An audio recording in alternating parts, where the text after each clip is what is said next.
Welcome to Photographiliac Podcast. I'm your host, B. Smitty. So I'm excited to revive Photographiliac Podcast. I know there's a lot of diehard fans out there that were listeners back in the day. And what I'm doing here is re-editing podcast episodes and making new ones as well. When I did the original ones, they were pretty much record and upload. Very simple. Did very few edits, obvious things I needed to take out, but it wasn't like finely tuned edited. You'll be able to tell a little bit in these OG episodes as well. Just the way it's edited, but made them a lot more easy to listen to. And I'm excited to revive these episodes. A lot has changed in the podcast world in the past few years. And now my host is owned by Spotify, and also YouTube podcast is now available. That's a brand new thing that's been launched. So I thought this would be the perfect time because I've always wanted to continue on with the Photographiliac podcast. There's over 50 episodes already, which those are no longer available from before, but they will be re-uploaded with a better edit going forward. And by doing this is going to give me the appropriate time to get into production for the new episodes. So it's going to be a nice transition to keep Photographiliac going with new episodes and re-uploading these old ones. Again, I know there's a few diehard fans that listen to every episode, and this is going to be a bigger chance for the podcast to be heard even more with YouTube and then Spotify's new behind-the-scenes tools. And right away, we're going to get into the OG Photographiliac episode, Jeffrey Dahmer. And this story is told a little bit different. There's a lot of podcasts out there, a lot of documentaries out there that tell the whole story, and you can definitely find those. This sprinkles the story a little bit, very simply, but there's a little bit of a backstory on the history of Polaroid and the Polaroid camera at that time period, and Kodak being involved with Polaroid. So we kind of go a little off the rails with Polaroid, but I think that's just an interesting way to tell the story of, this time period and what was happening in these days, 70s and into 80s, and how Polaroid was involved with a lot of this bad activities. So anyways, I'm excited to revive Photographiliac. I'm hyped for it.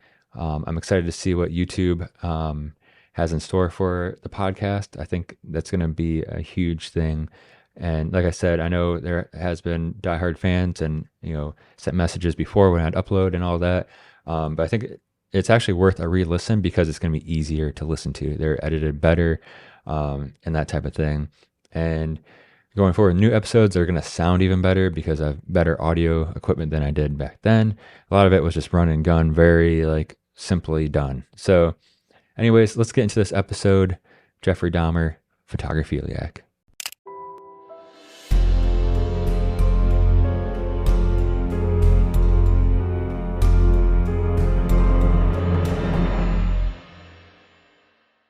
Jeffrey Dahmer was born in Milwaukee, Wisconsin on May 21st, 1960, to Lionel and Joyce Dahmer.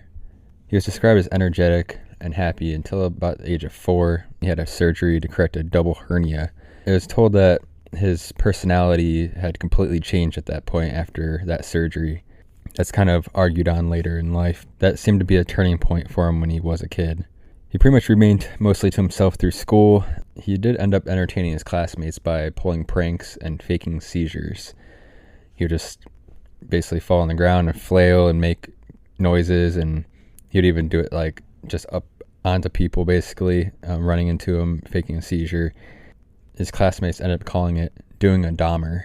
One of Dahmer's classmates, Mike Krukul, said, quote, "In our senior year, they took photographs of all the groups. They took photographs of the sports groups and various clubs and everything else for the yearbook.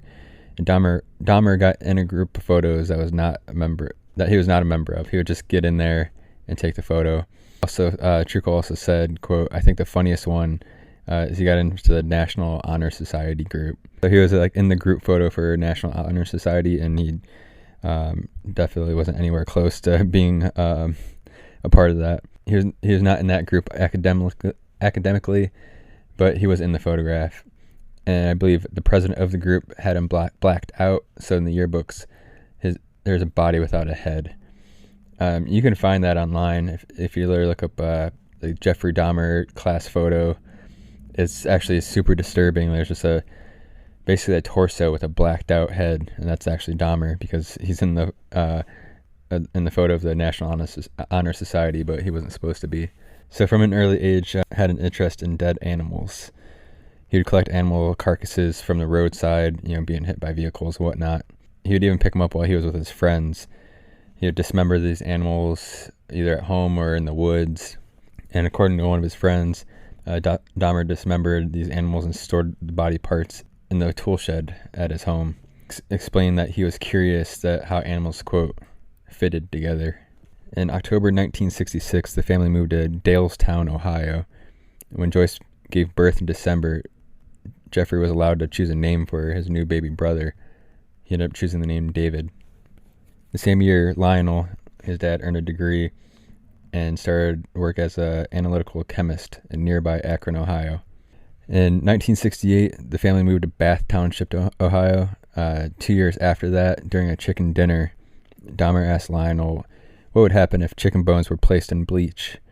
Lionel, pleased by Dahmer's curiosity, demonstrated how to safely bleach and preserve animal bones.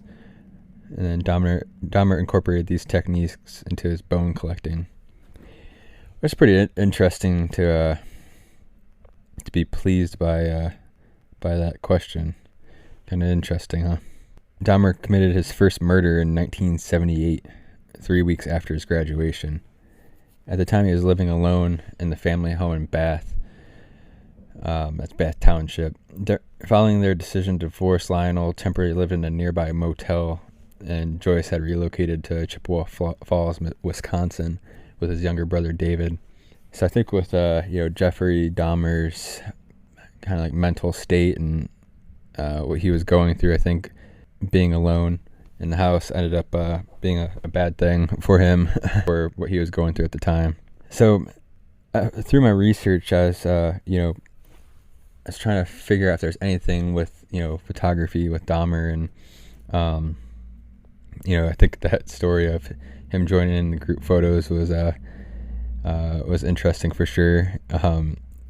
And from what I found, I think Dahmer ended up photographing his victims. I would say probably 1990 with a Polaroid camera. Also, I looked all around for like evidence and that type of thing, and couldn't find like a model of the Polaroid camera, like which version he used. But Polaroid was incorporated back in 1937. It's got to start by grafting polarizer technology onto every product imaginable, including 3D movies and glare-reducing goggles for dogs. During World War II, Polaroid designed and manufactured numerous products for the armed force services, including an infrared night viewing device, polarizing and colored filters for rangefinders and periscopes. The invention of commercially viable instant cameras, which were easy to use, is credited to scientist Edwin Land, who unveiled the first commercial instant camera, the Model 95 Land camera. And Polaroid's first camera was put on sale at Jordan Marsh in downtown Boston during the Christmas season in 1948. Instant photography packs all the operations of a darkroom inside of the film itself. This would be crucial because obviously Dahmer wouldn't want to go develop film at your local drugstore. The development of instant photography made this, obviously before the digital age, it made it take these types of photos and collect them. The film has to catch light from a camera lens, turn it into a negative image, then reverse the image and make a positive one. Has to start the process at the right time, end at the right time, and make sure the image lasts. Polaroid's invention of instant photography created a new business line that just didn't sell cameras. It charged about $1 for each sheet of coated paper that developed into a photograph before people's eyes. The film sales produce huge profit margins with no competitor to do anything about it. So pretty much, once there's a new invention, there's going to be people wanting to copy that invention. So when Kodak first introduced its new cameras in 1976 and Polaroid sued, the instant photography business was about to take off.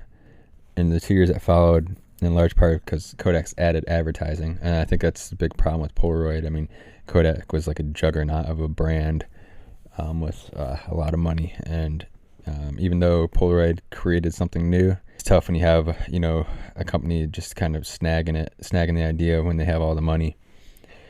But total sales of instant cameras climbed to 7.4 million cameras in 1976 to 10.3 million in 1977, and then 14.3 million in 1978. That's pretty crazy. So in 2 years, it basically doubled in sales. And it took 10 years, but the court ruled in favor of Polaroid when it came to the lawsuit, ordering Kodak to cease instant camera production and paid $909.5 million. It was a federal court victory, but Polaroid officials sought $12 billion, and most people expected around $2 billion. I think if they would have got I think actually Polaroid was not out of line with that number. I think $12 billion is probably what they should have got, and that probably would have created a lot more opportunity for Polaroid to flourish and still be it would still be a mainstream brand today. I feel like if they would have got the $12 billion instead of $909 million. That's just my opinion. But yeah, Polaroid ended up filing for bankruptcy in October of 2001. It just never could keep up. I think once the change, it's pretty much into like the late 70s and probably early 80s. Polaroid just like was Polaroid and instant. So the problem is, the late 70s, it's like, massive sales, and Kodak comes and starts making instant cameras. And again, it took 10 years. So we're talking late 80s when that's finalized, and just photography was already like so evolved by then, where you get 1 hour photo developed and all that kind of stuff. If you take it to the drugstore, and it was cheaper, obviously, to just buy a roll of film and take it to the store to get processed. And Polaroid just was never able to really turn things around. It pretty much, once it got to that height of the late 70s to the early 80s, it was pretty much a downfall from there. And that's why, I think that 900 million probably did help and got through some stuff, but it didn't really make a difference at the end. That's where the 12 billion would have really changed things for him, especially being the obvious creator. But it is what it is, So 1990. So we're going back. So this is after the lawsuit, that. Dahmer lived in an apartment 213 at 924 North 25th Street in Milwaukee, Wisconsin. So he was no longer in Ohio at this point. And this is around the time that, I think he started, shooting photos with a Polaroid camera. And for him is have viewing material for what he was doing. Pretty much he would entice his victims to his apartment by promising money to photograph them. And he typically would offer $50. Dahmer's neighbor, Pamela Bass, recounted a time that she helped Dahmer clean his home after the landlord threatened to evict Dahmer for horrible smells. Dahmer would always use the excuse of like his fish tank or a freezer, the meat going bad in a freezer. And he would just use these things, like the fish tank, and people just took his word for it. Bass went on to say, quote, "I went in to help him clean up, and he told me, it's the freezer over there. My grandma had sent me some meat, and I put it in there, and I went back to her house, and I forgot to plug it in. I haven't been around dead people. I don't know anything about how they smell. He had a very good disguise." That's what it was.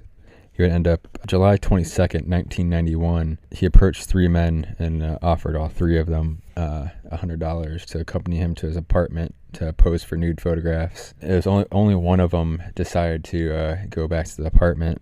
Upon entering the apartment, Edwards noted a foul odor and several boxes of acid on the floor.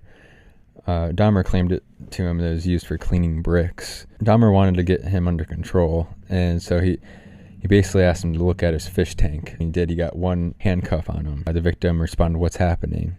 Dahmer tried to get the other handcuff on to the victim's wrist, but he was able to get away from that. He basically was, he got away from it, but he still stayed in there because he knew he was in not a good situation. But Dahmer was unsuccessful at cuffing the second wrist. But he did get him to go to his room to pose for these nude photos. I think probably was just thinking, let's get these photos over with and I want to get out of here. When he got into the room, there was a tape playing of The Exorcist 3. Dahmer has said himself that's his favorite movie. And he also noted that there's a 57-gallon drum in the corner. He ended up catching Dahmer off guard and sucker punched him and was able to get out of the apartment still with a handcuff on him. So at 11:30 p.m. on that July 22nd, the victim was able to flag down two Milwaukee police officers, Roth and Mueller, at the corner of North 25th Street. The officers noted Edwards had a handcuff attached to the wrist.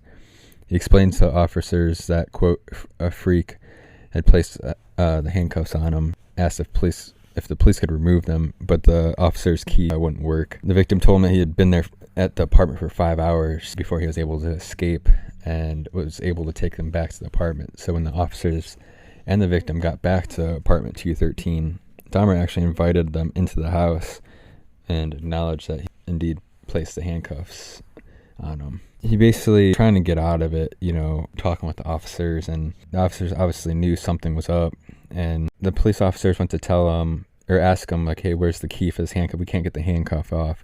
Dahmer, like, at that point, he was a heavy drinker, and pretty much in his own lapse of judgment, or not really being aware what situation he's really in, he told him the key is in the drawer next to his bed. But the problem for Dahmer is that's where he kept all of his Polaroids. When the officer went into the room, opened the drawer for inspection, and contained a ton of Polaroid photos, he uttered the words, "These are for real." I think the total, I'm trying to remember off the top of my head here from research I've done. I want to say it was 70 some Polaroids. It was close to 80 Polaroids were in that drawer. They're like I said earlier, they were posed in various stages of dismemberment too. It was like his whole process. When he was asked why he photographed his victims, Dahmer replied, quote, "It was my way of remembering their appearance, their physical beauty." And that concludes this episode. I hope you enjoyed it. Head over to photographiliac.com for companion content to this podcast. Also, head over to my website, bsmitty.com, for more photography content and merch to this podcast. And if you want to support this podcast even further and get exclusive content, head over to patreon.com/bsmitty. You can find me on the social medias at OGBSmitty. All right, let's grab our camera and shoot some photos.